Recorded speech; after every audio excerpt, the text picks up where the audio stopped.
నా చుట్టూ సమస్యలు ఉన్నాయి, నా చుట్టూ శత్రువులు అలుముకొని ఉన్నారు.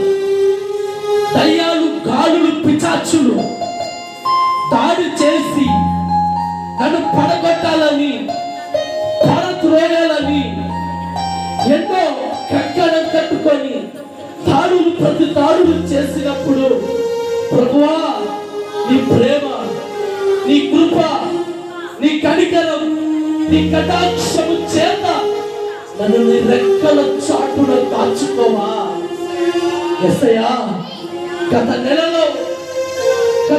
జూలై నెలలో ఎంతో అనుభవించానయ్యా, ఎంతో శ్రమలు పొందానయ్యా, ఎంతో కష్టకాలంలో నలిగిపోయా, వ్యాధులలో కురుంగిపోయా, మాటల చేత నా జీవితం అంతా పతనమైపోయి ఏదో నా జీవితంలో అలుముకున్నప్పుడు దివ్యమైనటువంటి నీ కృప చేత నన్ను రక్షించుకొని ఇదిగో ఈ ఆగస్టు నెలలో ప్రవేశపెట్టిన దేవా, నీకు స్తోత్రం దేవా. నీ రెక్కల చాటున నన్ను దాల్చుకో. అడగండి, దేవుని అడగండి.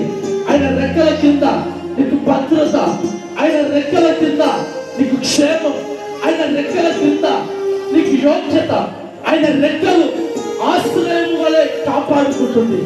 ఆయన రెక్కలు నిన్ను కట్టిక చీకటిలో పడనివ్వక వెలుగులో నడిపించబోతుంది.